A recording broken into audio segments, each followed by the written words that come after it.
রাসূলুল্লাহ, লা ইলাহা ইল্লাল্লাহু মুহাম্মাদুর রাসূলুল্লাহ।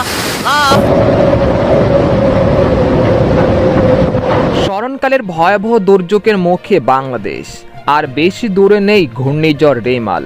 এবার ঘন্টায় ১৫০ কিলোমিটার গতি নিয়ে এগিয়ে আসছে উপকূলের দিকে। এই মুহূর্তে ১০ নম্বর মহাবিপদ সংকেত জারি। আবহাওয়ার পূর্বাভাস বলছে আজ রবিবার মধ্যরাতেই উপকূল পাড়ি দিবে এই ঘূর্ণিঝড়। এর ফলে খুলনা ও বরিশাল বিভাগের উপকূলে ১০ থেকে ৮ ফুট উচ্চতায় জলোচ্ছ্বাস হতে পারে। মুহূর্তেই তলিয়ে যেতে পারে দেশের উপকূল। কেমন হবে এর প্রাকৃতিক ধ্বংসলীলা? এছাড়া এইমাত্র কোন কোন জেলাগুলোতে সতর্কতা জারি করলো আবহাওয়া দপ্তর, সম্পূর্ণ বিস্তারিত জানিয়ে দেব এই খবরে। বিস্তারিত জানতে হলে খবরটি অবশ্যই শেষ পর্যন্ত দেখতে থাকুন। আর সবার আগে সবার প্রথম সঠিক খবর জানতে আমাদের চ্যানেলটিকে সাবস্ক্রাইব করে রাখুন। এবার জেনে নিন এক নজরে। ঘূর্ণিঝড় রেমাল আঘাত হানার আগেই আরও ভয়ঙ্কর হয়ে উঠছে। সময় যত এগোচ্ছে ততই ঢেউয়ের পরিমাণ বাড়ছে। উপকূল জুড়ে এক ভয়াবহ পরিস্থিতি হয়ে দাঁড়িয়েছে এই মুহূর্তে।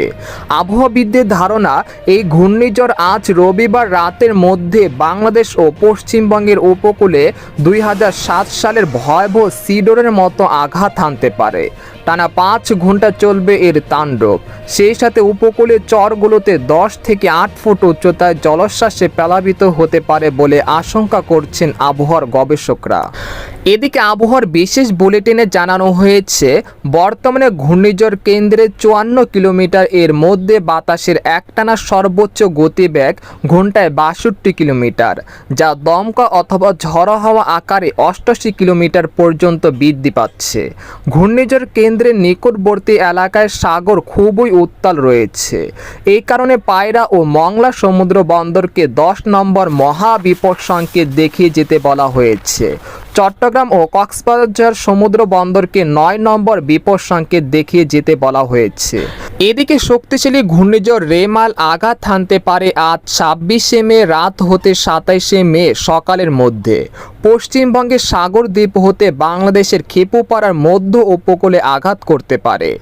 এক্ষেত্রে সবচেয়ে ঝুঁকিপূর্ণ হল সুন্দরবন ও এর পার্শ্ববর্তী এলাকা, যেমন দক্ষিণ ২৪ পরগনা, কলকাতা, সাতক্ষীরা, খুলনা, বাগেরহাট ও এর পার্শ্ববর্তী উপকূল। এদিকে ঘূর্ণিঝড় আঘাত হানার সময় উপকূলীয় জেলা সাতক্ষীরা, খুলনা, বাগেরহাট, পিরোজপুর, ঝালকাঠি, বরগুনা, বরিশাল, ভোলা, পটুয়াখালী, নোয়াখালী, লক্ষ্মীপুর, ফেনী, কুমিল্লা, চট্টগ্রাম, কক্সবাজার এবং তাদের অদূরবর্তী দ্বীপ ও চরসমূহের নিম্নাঞ্চলে স্বাভাবিক জোয়ারের চেয়ে ৩ থেকে ৫ ফুট অধিক উচ্চতায় বায়ুতাড়িত জলোচ্ছ্বাসে প্লাবিত হতে পারে। এদিকে আঘাত করার সময় বাতাসের গতিবেগ থাকতে পারে ঘন্টায় ১৫০ থেকে ১০০ কিলোমিটার পর্যন্ত বা তার চেয়েও বেশি। সেই জেলাগুলো হলো দীঘা, ২৪ পরগনা, সাতক্ষীরা, খুলনা, পিরোজপুর, বাগেরহাট ও এর পার্শ্ববর্তী এলাকা। এছাড়া সম্পূর্ণ বরিশাল উপকূলে ৭৫ থেকে ১০০ কিলোমিটার বেগে দমকা বা ঝড়ো হাওয়া বয়ে যেতে পারে।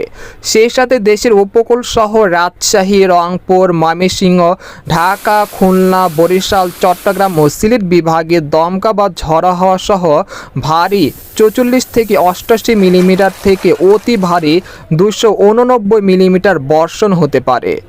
এছাড়া উত্তর বঙ্গোপসাগর ও গভীর সাগরে অবস্থানরত মাছ ধরা নৌকা ও ট্রলারগুলোকে পরবর্তী নির্দেশনা না দেওয়া পর্যন্ত উপকূলের কাছাকাছি এসে সাবধানে চলাচল করতে বলা হয়েছে। একই সঙ্গে তাদেরকে ২৯ তারিখ পর্যন্ত গভীর সাগরে বিচরণ না করতে বলা হয়েছে সতর্কবার্তায়। তো এই ছিল ঘূর্ণিঝড় নিয়ে সর্বশেষ আপডেট। আরও আপডেট আসছে, সেই পর্যন্ত আমাদের সাথে থাকুন।